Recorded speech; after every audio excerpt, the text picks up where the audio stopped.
لیکن گناہ چھوڑ کر جو مزہ اللہ والے لیتے ہیں اس مزے سے یہ محروم گیا. اور جنت میں بھی یہ مزہ نہیں ہے، کیونکہ جنت میں گناہ ہے ہی نہیں.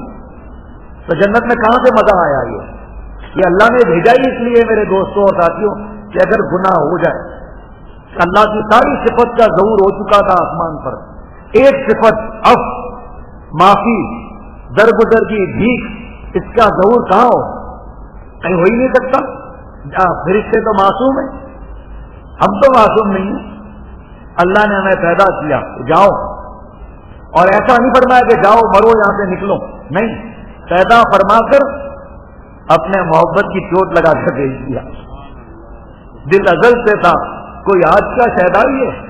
دل ازل سے تھا، کوئی آج کا شہدائی ہے. تھی چوٹ ایک پرانی جو آج ابھر آئی ہے. محبت دونوں عالم میں یہ جا کر پکار آئی، محبت دونوں عالم میں یہ جا کر پکار آئی. جسے خود یار نے چاہا اسی کو یاد یار آئی. چوٹ لگا کر اللہ نے بھیجا ہمیں کہ گناہ کرنا نہیں میرے بندوں، اگر ہو جائے تو مجھ سے معافی مانگنا، میں اپنی معافی کی تجلی تمہارے پر ڈال دوں گا. اور صرف تجلی نہیں ڈالوں گا، ان اللہ یحب التوابین، اللہ تعالی محبت کرتے ہیں، اللہ تعالی محبت کرتے رہیں گے جب میرے جیسے گندے معافی مانگتے رہیں گے. معافی صرف نہیں ہے، دیکھیے جملہ قرآن پاک کا یاد رکھیے گا، ان اللہ یحب، محبت، معافی نہیں ہے بلکہ محبت ہے کہ اللہ تعالی محبت کرتے ہیں اور کرتے رہیں گے. ارے بھائی لوٹ لگی ہوئی ہے، لوٹ لیں ہم لوگ لوٹ لیں. وہ کریم مالک معاف کرنے کے لیے اللہ تعالیٰ میرے دوستوں ساتھیوں انتظار کر رہے ہیں کہ میرے بندے معافی مانگے، میں معافی دے دوں. سارے دنیا کا مزہ، VCR کا مزہ، ٹی وی کا مزہ، لڑکی کا مزہ، لڑکے کا مزہ، گانے کا مزہ، جوا کا مزہ، ہر مزے کو جمع کر کے پانی کے پاس رکھ لیں، سارے مزوں کو رکھ لیں. مچھلی کو آواز دے دیں، اے مچھلی باہر نکلا، مزے بکھرے ہوئے ہیں لائن سے، باہر نکلا، کیا یہاں پر تو پھنسی ہوئی ہے، بڑی مچھلی تجھے آ کر کھا لے گی، باہر آئے گی؟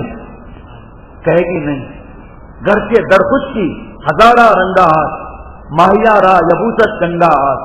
اے دنیا والوں، تم نے باہر کتنے بھی مزے اور رنگینیاں بکھیر دی ہیں، لیکن پانی سے نکلنا میری موت ہے. اگر کتنی بھی دنیا میں رنگینیاں بکھری ہوئی ہیں میرے دوستوں اور ساتھیوں، لیکن عاشق اگر ہم اللہ کے اور حضور صلی اللہ تعالی وسلم کے ہیں تو اللہ کے قرب کے دریا سے نکلنا ہماری موت ہے. نیکیوں کی وجہ سے پانی کا بہت حصہ جمع ہو گیا اور اس میں اللہ کے قرب کی مچھلیاں بھی آ گئی.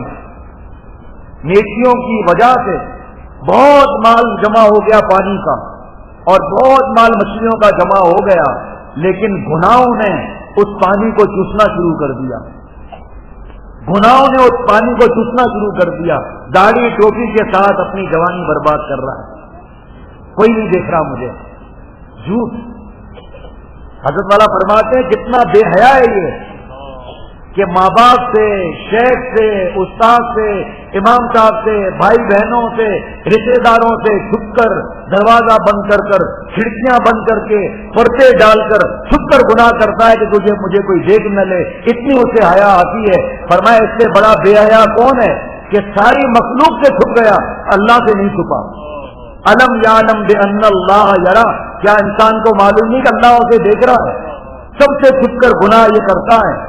بیت الخلاء میں گناہ کرتا ہے، رضائی میں گناہ کرتا ہے، موبائل فون سے گناہ کرتا ہے، اور حیا کی تو دنیا کی حیا کی اور خالق کی حیا نہیں کی. کیسی حیا ہے یہ؟ دل کو اللہ سب سے پہلے ہر گناہ پر ابتدا گناہ کی سب سے پہلے اللہ تعالیٰ اس کے دل کو بھسم کر دیتے ہیں. سب سے پہلے اللہ عذاب دل پر لاتے ہیں. اگر ماں باپ کو ہم ستائیں اور ٹانگ ٹوٹ جائے، زبان بند ہو جائے، نظر چلی جائے، کسی میں دم ہے کہ ماں باپ کو ناراض کریں؟ نہیں، کسی میں دم نہیں ہے. یہی تو پرچہ ہے، یہی تو ڈھیل ہے. کہ دین کا علم ہوتے ہوئے بھی بیٹیاں ماں سے بدتمیزی کرتی ہیں، بیٹے ابا سے بدتمیزی کرتے ہیں. ابا اگر جلاد ہے پھر تو سوال ہی پیدا نہیں ہوتا، ہمت نہیں ہوگی. اور اب ابا اگر دین پر چلنے والا ہے اور اس میں اگر معافی اور درگزر زیادہ ہے تو یہ ابا کو بھی آنکھیں دکھانے والے ہیں، لیکن اپنے انجام سے بے خبر ہے. اطلاع ملی حضور صلی اللہ تعالی علیہ وسلم کو کہ ایک صحابی کی روح نہیں نکل رہی. حضور صلی اللہ علیہ وسلم پہنچ گئے، روح نہیں نکل رہی.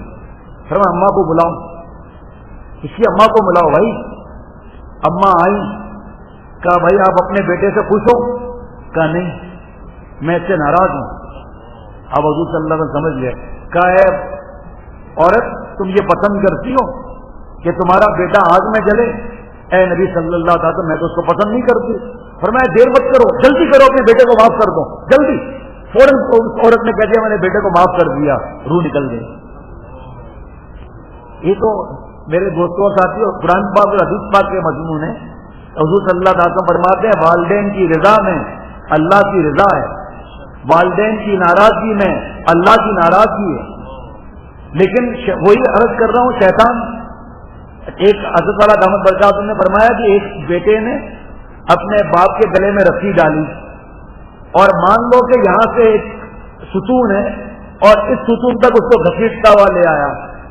جب اس ستون سے آگے بڑھا تو ابا نے چیخ ماری کہ بیٹا آگے نہیں جانا ورنہ تو ظالم ہو جائے گا. رک گیا. کیا مطلب؟ یہاں سے یہاں تک کھینچا تو ظالم نہیں ہوا اور آگے بڑھا تو ظالم ہو گیا. کہا بیٹے اپنے بابا کو یعنی کہ تمہارے دادا کو میں نے آج سے اتنا برس پہلے یہیں رسی میں ڈال کر یہیں تک کھینچا تھا. بچوں کی شادیاں ہوتی ہیں، پہلا کام ہوتا ہے کہ ماں باپ کے جگر کے ٹکڑے کو الگ کرتے ہیں ہم لوگ. آپ کا بھی تو جگر کا ٹکڑا آنے والا ہے، وہ بھی یہی کرے گا. شریعت کے اندر جو اپنے باتیں ہوتی ہیں وہ فوراً یاد آ جاتی ہیں. اماں ابا ہمارے حقوق آپ کو یاد نہیں؟ پڑوسی صاحب آپ کو ہمارے حقوق یاد نہیں؟ اور بھائی ان کا سوال اللہ ہم سے تھوڑی کریں گے، اللہ ہم سے ہمارا سوال کریں گے کہ ظالم تجھے میں نے آنکھوں میں نور دیا تھا ٹی وی اسکیئر کے لیے، بے حیا عورتوں کو دیکھنے کے لیے. کیا تم نے حدیث پاک نہیں پڑھی تھی زنا لہن نظر بازی آنکھوں کا زنا ہے؟ ارے نالائق تیرے جسم کا ایک حصہ زنا کرتا تھا، باقی تیرا جسم کیسے فرما برداری دکھا سکتا تھا؟ اللہ ہم سے یہ پوچھیں گے، دوسروں کی امانت میں خیانت کا پوچھیں گے.